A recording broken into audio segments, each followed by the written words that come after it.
Welcome to the Multiply Your Success podcast, where each week we help growth-minded entrepreneurs and franchise leaders take the next step in their expansion journey. I'm your host, Tom Dufour, CEO of Big Sky Franchise Team, and as we open today, I'm wondering, what is your process for onboarding franchisees? Do you have thoughts or ideas on how to improve it? Or maybe you're launching or thinking about franchising your business and you hadn't thought about it yet. Well, our guest today is Ryan Parsons, and he shares with us how he has revamped his company's onboarding process, as well as how he thinks and why he thinks onboarding is so critical. Now, Ryan is the CEO of Evive Brands that leads approximately 1,000 franchise locations nationally, including brands like Assisted Living Locators, The Brothers That Just Do Gutters, and Maid Brigade, and others.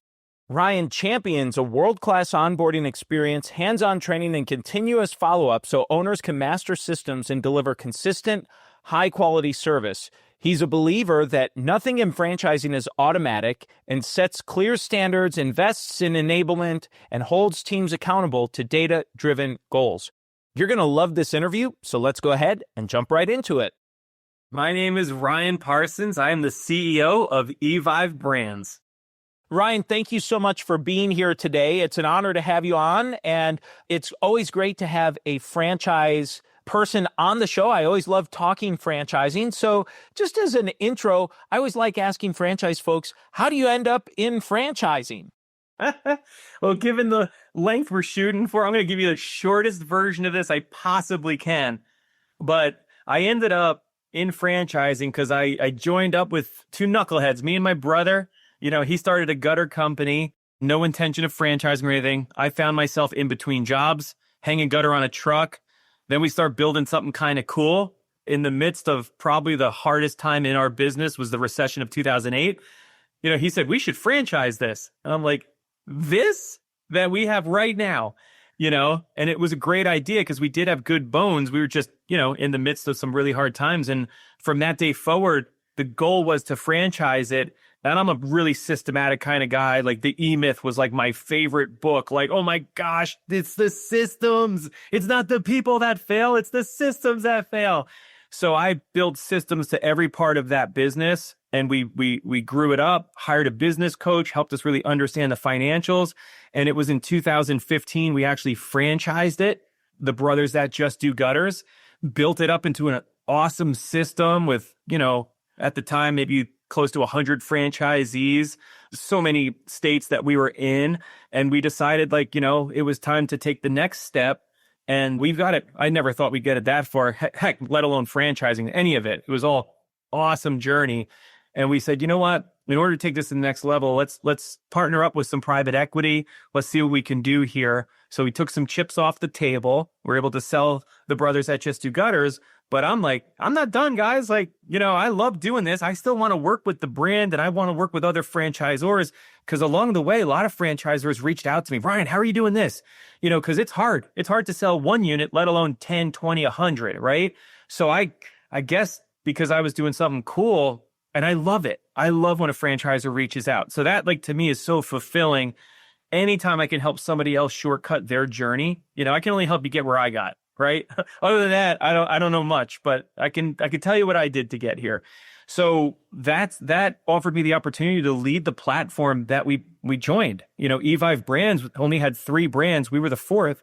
And then, you know, I've been in that seat for 2 years, and now we have 7 brands. We acquired 3 in the last, maybe the last 6 months or so. So that gets us up to today. How many units are you up to at this point collectively between all of them? Yeah, it was over 1,000 units. I don't want to over quote, but you know, it's not coming to me quick at the moment. But lots of units. It's awesome. Great. Like, not all mature systems, but some really great brands, concepts. Actually, they are all mature systems. Actually, if I really think about it. But yeah, all varying degrees of stages of, you know, white space, territory, the types of franchisees. Really, really great mix of brands. Thanks for sharing. And, one thing we were starting to dig into pre-show here, and you alluded to this, your love of the E-Myth. I love that book. I remember the first time I read it, it kind of changed my whole outlook. It just opened my eyes to this world I never knew existed. So I relate to that very much. In terms of when you started franchising with your brother, this is a business of systems.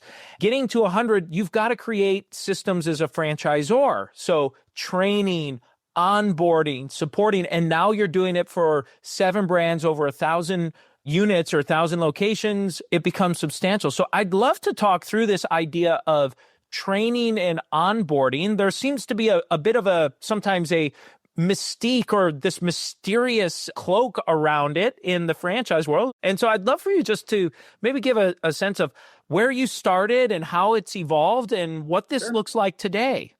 I'm going to just rewind a little bit to a comment a buddy of mine made. Years ago, I was in B&I and had all these contractors, and we were, all became really close. And he wanted to come to one of my sales meetings because, he's like, you run sales meetings? Like, you just this little gutter company. I'm like, I don't know. I don't know. So he came and he saw this sales meeting. He's like, Ryan, afterwards, he's like, you run this business like a Fortune 500. Like, it's just you, your brother, you got a sales guy. Like, what are you doing? I'm like, I don't know any other way. And the reason I say that is because you don't wait till you get big to think about training, to think about KPIs, to think about how am I going to onboard. It's all the problem we want. If you just franchised your business, you're like, oh my gosh, if I could just get some franchisees, everything would be great. Great. And then you get some franchisees and they're all yelling because there's no support. And you go, what do you mean? I don't make enough money to get support yet. Like, what the heck? So I'm a big believer is you want to run your company today as if it's the company that you want someday, right? So, I was fortunate that my brain is built for systems. So when we started to franchise, we went to IFA, and I remember sitting with other people that franchise their business in the last couple of years. And my brother and I are like, dude, we're light years ahead of them. They've got 30 franchisees. They don't even know what the heck they're doing.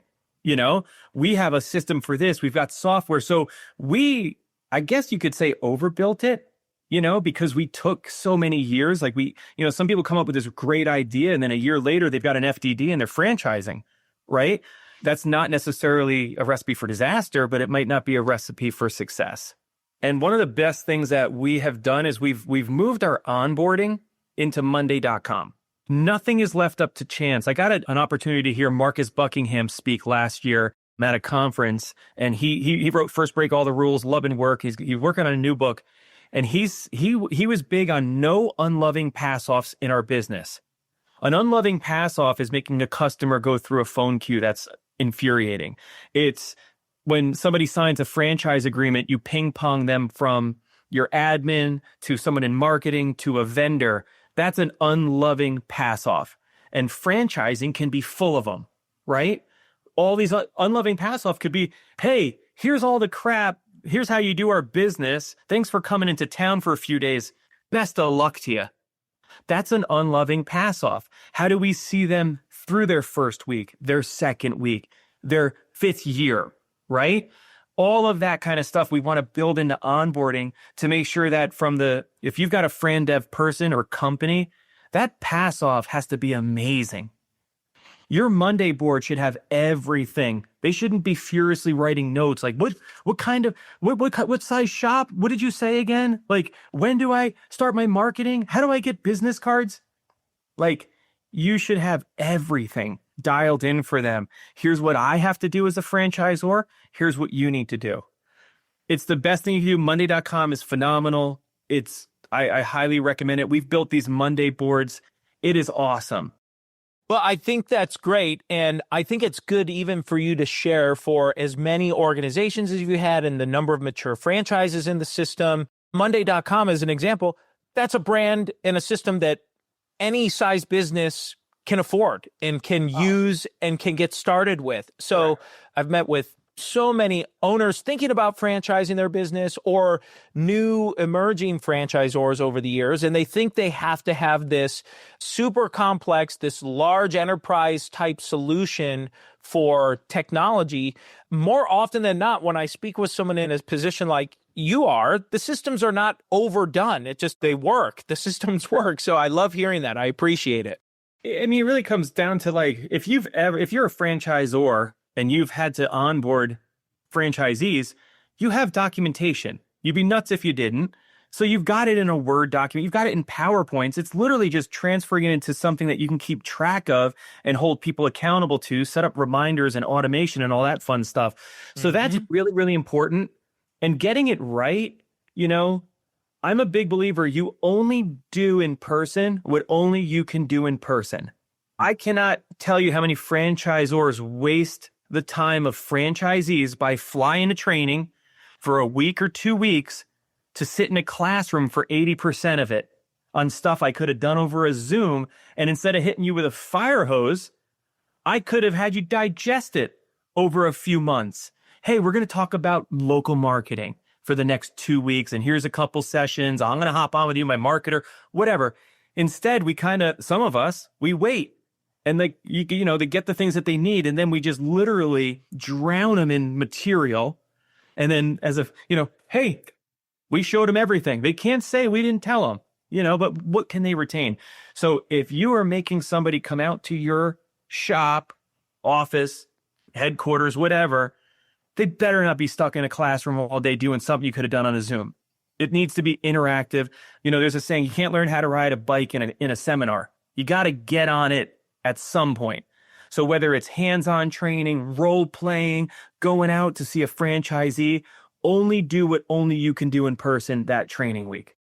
Oh, that's very well said. And thinking of the riding a bike, what you could do before they come out to ride the bike is you teach them, this is a tire, and this is a chain, and this is a bike seat, and these are the handlebars, and this is what they do, and this is how you do it. And by the way, maybe you want to do some leg conditioning to strengthen your legs so you're strong enough to pedal when you get on the bike, right? So they have that base understanding coming into it. I think that's a great suggestion. Yeah, absolutely.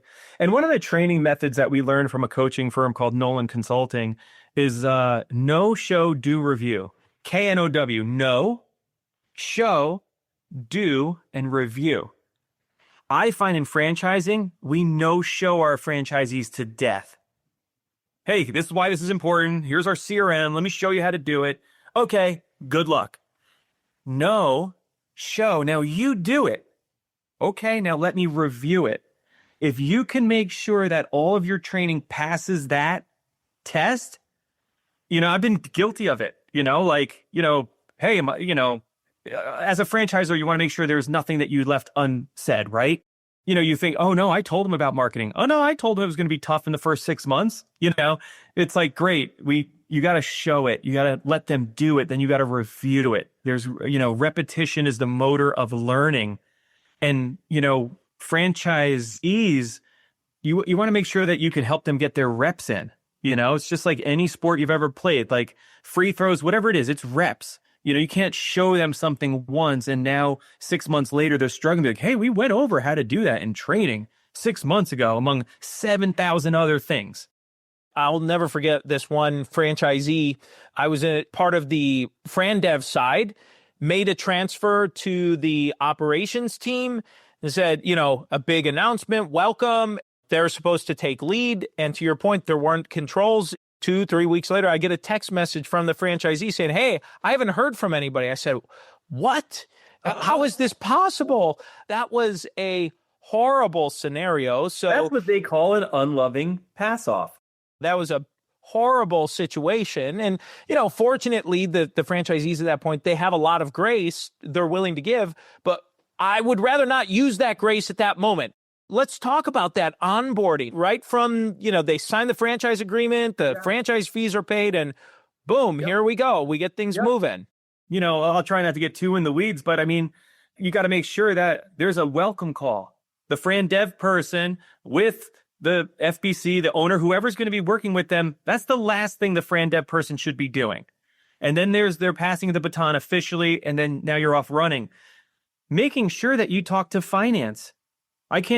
All the states have different things. There's certain states that you can't charge a franchise fee until they've done their first sale or they've opened up here.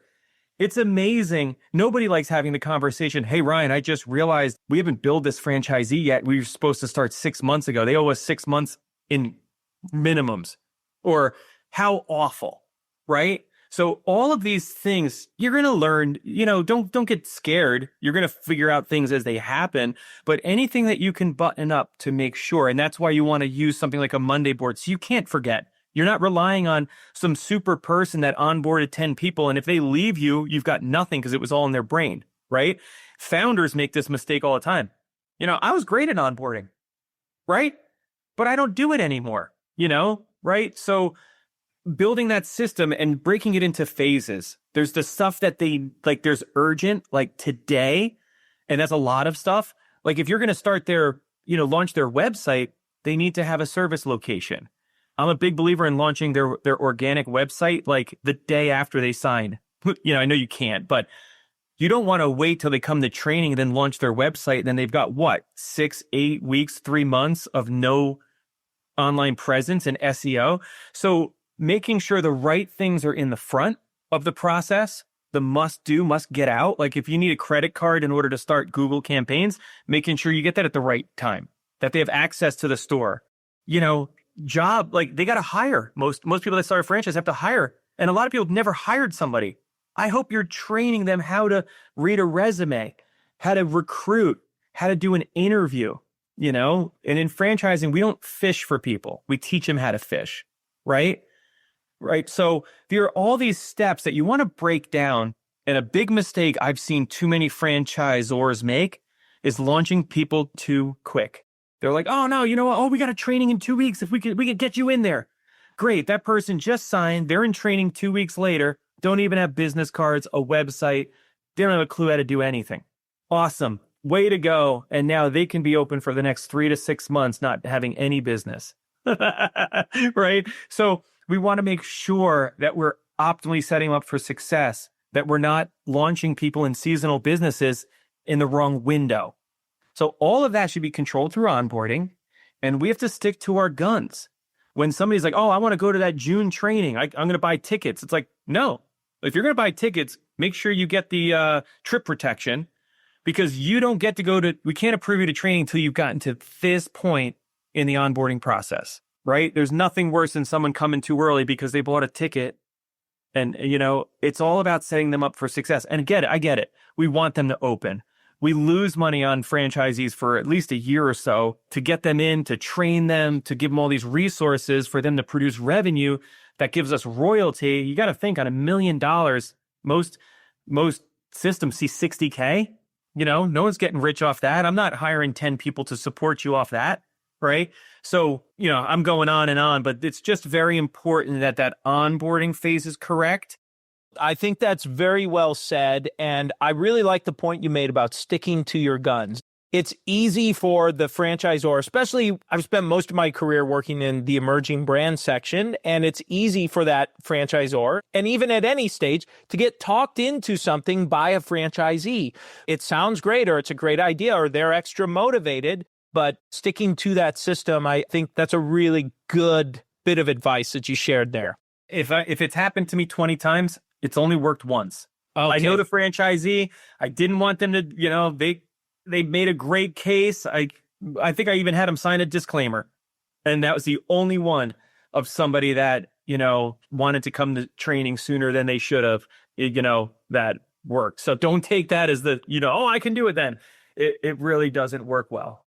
I love this piece of it, getting them set up and that initial training. And then now it's time for the birds to fly. It's time for them to leave the nest, and now they're off doing their own thing. So what happens then? In a lot of systems, you have a franchise business coach, and in a new system, it's probably the founder. You should not, you literally should have a standing Zoom meeting once a week. Oh, let me go back to onboarding. It's a weekly Zoom meeting that you're going over. What did you do? What didn't you do? What do you need help on? This isn't just some list. You don't just make a phone call and everything is documented. You want everything in this Monday board. So back to that, you're now in the implementation phase. So you went from onboarding to training, and now you're in implementation.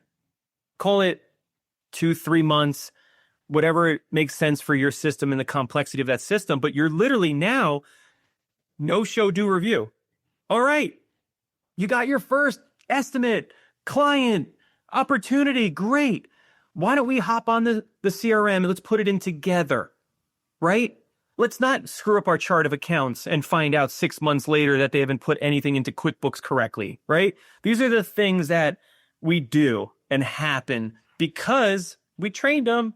They're out there. You want to literally have the milestones and say, okay, business is going to happen in any sort of order. You might land a $100,000 account on your first, thing, or you might not have any leads. I don't know what's going to happen, but you want to have the things that you definitely want to cover live.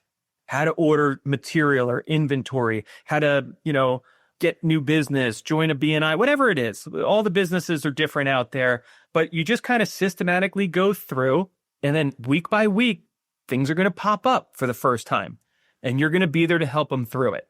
This is definitely not, it's like my son, he's 16 years old. He just got his learning permit. It would be crazy if I was like, all right, son, like, just go drive the car. I mean, you passed the test, you clearly know how to drive. You've never done it, but you know what? Just take my nice SUV, have fun. That's what we can do in franchising. It's absurd, right? So we have to be there until they get their legs under them. And I highly recommend, if your system is big enough that you have a franchise business coach, that franchise business coach should be onboarding that person. They are the concierge, right? This is not pass-offs. This is concierge service. I'm with you. If you're in a little bit of a bigger system, you have somebody that helps with onboarding, you don't pass it to that onboarder. They get to do some of the duties, but you're overseeing it as the person that's ultimately going to be responsible and working with that franchisee. That's very well said. It's funny, this conversation is bringing memories out that are resurfacing. I was a multi-unit franchisee for a little while in the home services space, and it was a business I had no background in previously. I was not an active owner-operator. I was kind of semi-absentee, I guess, in today's terms, but had an operator that was running day-to-day. And in the first 30 days of business, at the time, it was the single largest job the franchise system as a whole had ever won. And Here we had one van, a little bit of some equipment, and this was like, it ended up being, I think, a 7-figure project that we had to call in, thankfully. To your point, we did have some communications and things set up so that if in the event there was the just in case emergency situation popped up, here's what you do. And thankfully we had that and were able to have a very senior franchisee that was close enough within one state away that was able to come in and essentially manage that for us. And I guess another power of franchising, right? I mean, if we just launched out with no franchise network, we were toast. So anyway, it's just our conversation bring you back. Oh man, I remember when that happened. Oh my goodness. So let's talk a little bit about the FBC, the franchise business coach that's in, or for an emerging brand, very often it's the founder or maybe a key employee, a general manager that's been there for a long time that might be doing some of this coaching. Talk through what this looks like as a franchisee. They get through some of this initial push. What's some of the longer term engagement and relationships start to look like over time? I mean, the number one thing a franchisor should be providing to a franchisee when it comes to coaching is a budget versus actual phone call. Every month. I can't fathom success without it, and people who are successful without it. But my goodness, you just started a business that you've never done before. You've done all these pro formas on your own because, you can only do what's disclosed in an FDD. So you're like, all right, this guy does $500,000 a year. He said his material or his this is this. And you put all your percentages. You're like, hey, honey, I think we could make like $100,000 the first year based on my calculations, right? There's all this stuff. And then all of a sudden you're in the business and now you have access to everything because you signed. And then some franchisors just, oh, hey, your expected ramp is 250 in the first year. Good luck. Okay, well, break that down. What is it Okay, great. That's the year. Then break it down by month. Break it down by first month. Help me out with the marketing spend. If our initial marketing is $12K, what's the average cost? Like my goodness. So now if my budget for month one is 10 grand, my FBC should be saying, all right, it's the 15th of the month. The goal's 10 grand. Where are you at? I'm only at 3. All right. Did you join BNI yet? No. Have you knocked on any doors? What can you do? Like, let's help you get that, All right. Because the goal is here. And then at the end of a month, all right, books are closed. The goal was 10 grand. You did 12. That's awesome. But your labor percentages are super high. Oh, I could only get this employee for $500 an hour, whatever. All right. Well, we want to work on that, right? How do we coach somebody if we're not keeping score? I look at it like, when little kids are playing soccer in the beginning, they don't keep score. I think it's ridiculous, but it's like, they're just having fun. Well, that's how some people run their business. They don't keep score. They're just like, they look at their checking account and go, I think I'm doing good. And they look at their checking account like, I'm out of business. You have to play with a score. So all the major KPIs, your budget versus actual, think of a P&L. Here's the goal from every line item down and the percentage that we believe it should be for your system. Here's where you're actually at. I don't have to have run a business for 20 years. A lot of people think, what's an FBC going to tell me? They never did this. Dude, they just need to look at some percentages and help you open up the onion. Yes, they need to be able to do some training and some other stuff, but I'm a big believer that that is the core of the relationship. And again, they're their own owner. I'm not telling them what to do and how to do it and all that kind of stuff. It's like, look, you told me you want to make $100,000 a year. You want to, have a legacy for your family. So here's the budget that we worked out together. And this is when you have to go to a second team, based on your goals. And so, man, it's just an awesome way to help pivot. And a lot of times if you see someone struggling, like, I need more leads. And you're like, no, you don't. You just suck at selling, and you say, but who's good at selling? This franchisee, this person. Why don't you retake our training on how to overcome objection, right? These are the things that we want to be able to provide for somebody when they need it. And that's the thing about business. In the beginning, they might not care about marketing because you say you handle it for them, or they might not care about third truck or this or that, these things that so you give them what they need in the beginning. And then as they mature, you might have to recircle and say, all right, let's go back now to how to do networking. Now that you're saying, hey, Ryan, I'm ready. I got my business stable. Tell me again about networking. Great. Let's go do that training again.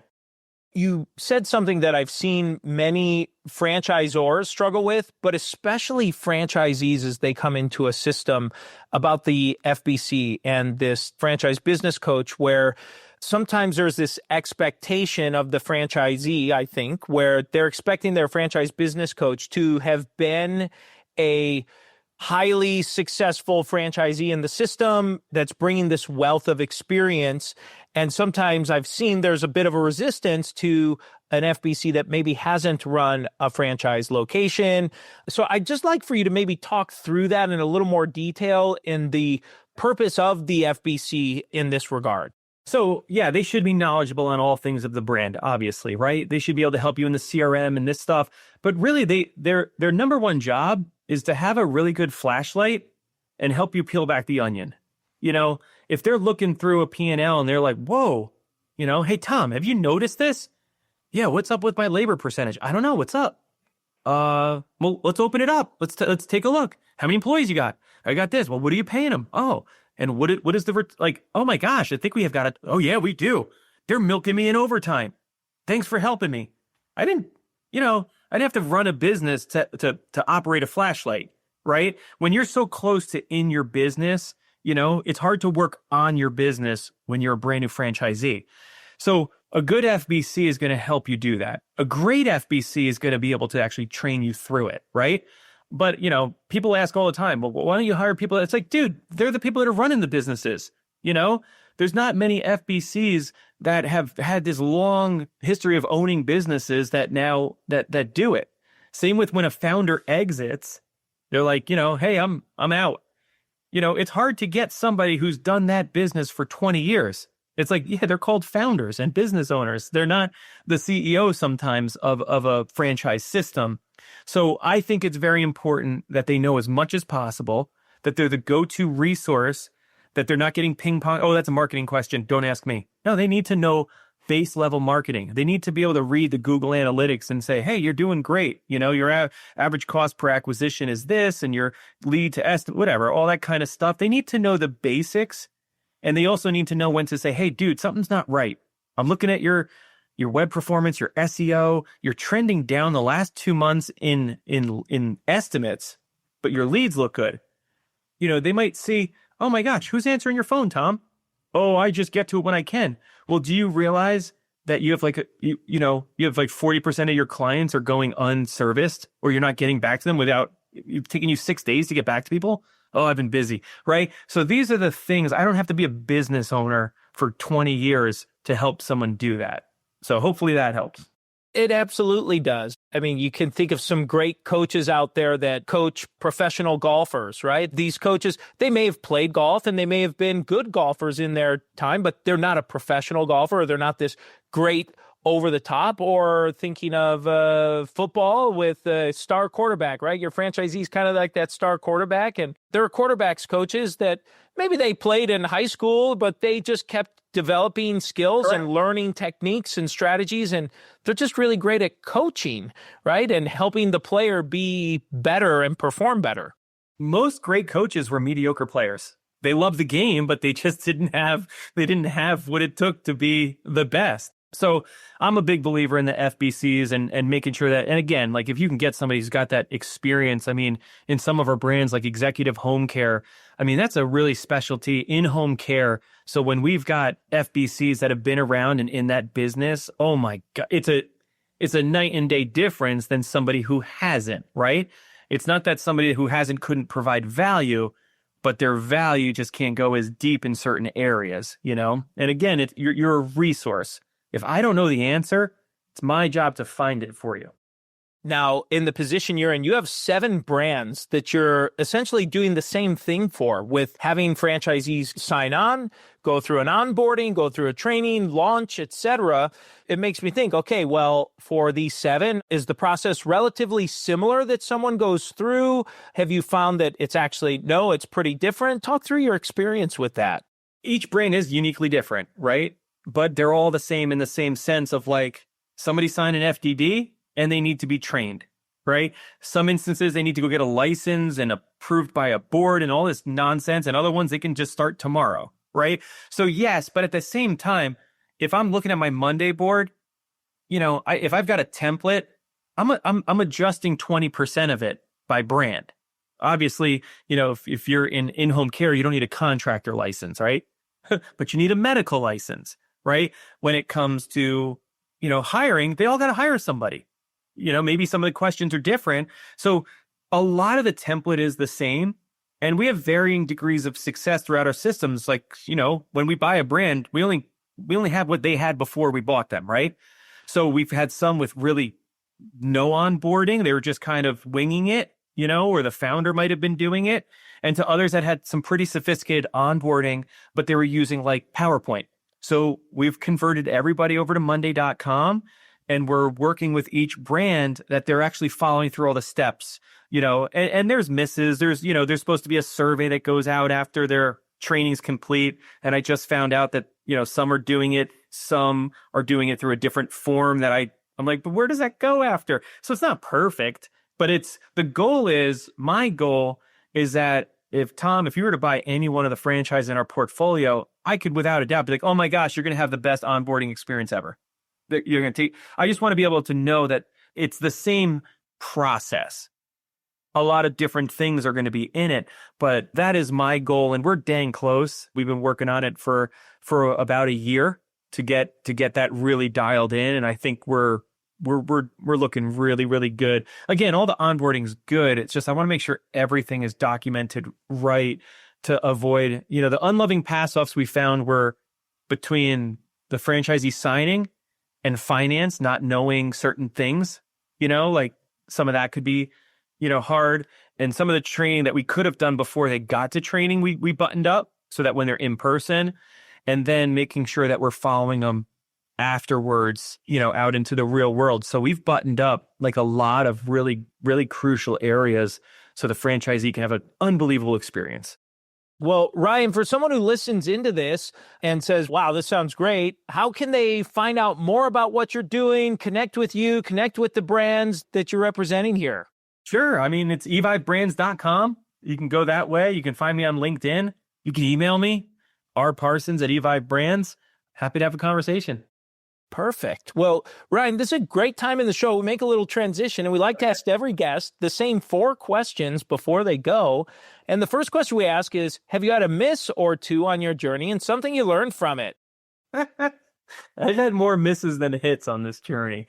I would say the biggest miss, and this is a long time ago, was in the recession, when we almost lost everything. The good news about that is right before the recession, my brother and I diversified, and we were doing, new construction and kitchen remodels and all this and gutters.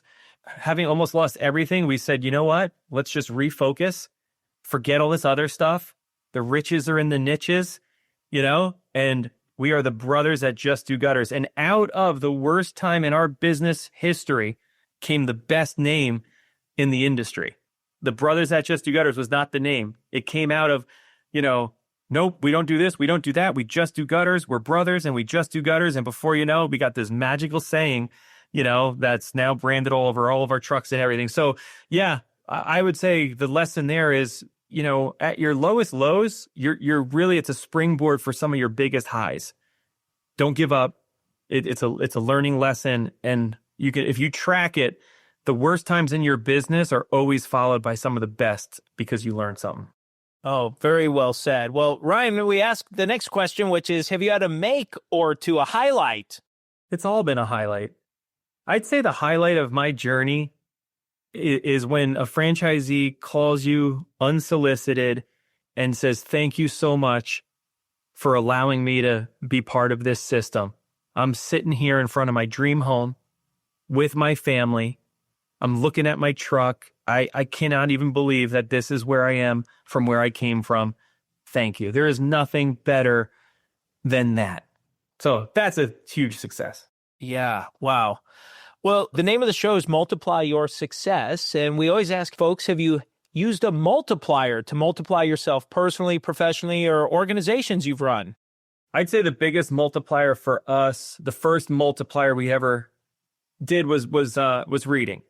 Like the E-Myth, that was the first book I read since high school or maybe even college. I don't know if I read any books in college, right? I was not a reader. I became an avid reader, listener, going to seminars, conferences, whatever.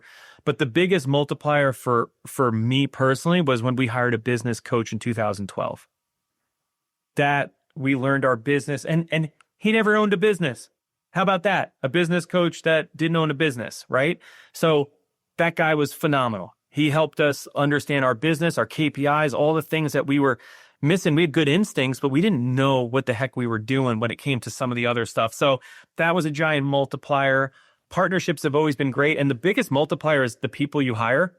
I'm telling you right now, that is how you multiply your business. You hire great people. I'm a big believer in I've got to be replaceable to be promotable, right? So if I'm doing everything, I'm not making any opportunity and I can't move the company. So I want to replace myself so I can promote myself to the next level and take the business even further. And the final question we ask every guest, Ryan, is what does success mean to you? Success is spending time with my kids and my family, doing really cool things and helping them be the best people they can be. I feel like I've done everything I have ever wanted to or thought to in a career. But I mean, success earlier on was having both time and money.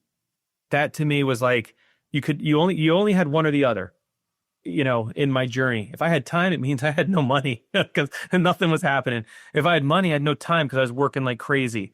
So I really think that that's success for a lot of people. But the older I get, the more as I have accomplished things, it's really the smaller things. It's my kids, it's my church, it's making a difference for people and blessing people in ways that just knock their socks off.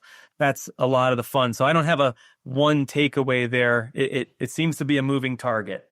A lot of our audience are either that emerging franchisor or maybe someone that's thinking about franchising. What advice might you give to someone that's in this launch phase? They're trying to get maybe their first 10 or first 50 franchises sold. Yeah. I mean, it's the best thing we ever did is franchising our business. But I would just say make sure that you have the foundation right so that you're not doing a disservice to your future franchisees. Make sure it's profitable. Make sure you've got the systems in place. I think of this like, when you watch like Texas Hold'em, most of these people that buy a franchise are actually going all in. They're pushing their 401ks. They're pushing their chips in. They're saying, Ryan, I believe that this business is the vehicle for my dreams. Most people that buy a franchise, it's not what they wanted to do their whole life. They see it as a vehicle for the thing they've always wanted, which is either a legacy for their family, to make a difference in the community, to whatever it is, we're being entrusted with that.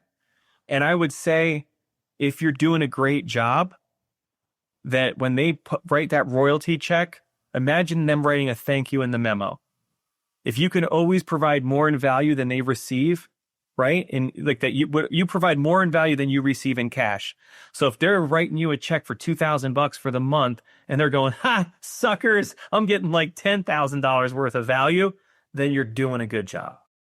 That's very well said. Well, as we bring this to a close, Ryan, is there anything you were hoping to share or get across that you haven't had a chance to yet? No, as you can see, I'm passionate about onboarding. So I appreciate the opportunity to be on the show. I love franchising. I love emerging brands. I love the journey is awesome to go through. So appreciate it. If you're in this journey, it is awesome.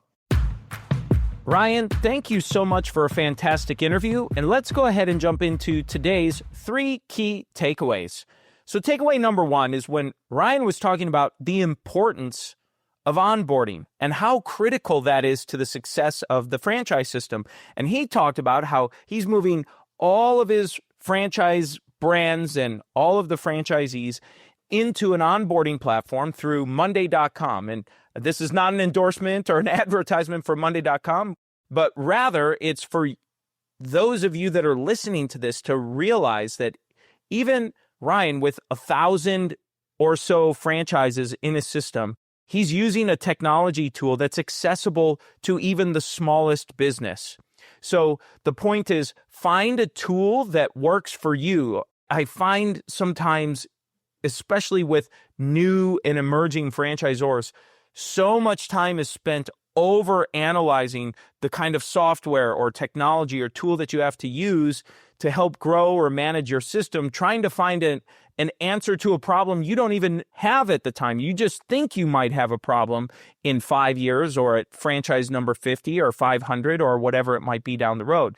And so I think the takeaway here is that he's prioritized what's important with onboarding and found a solution that's going to work. And most importantly is using the tool for it. So I just think that's a really, really important takeaway.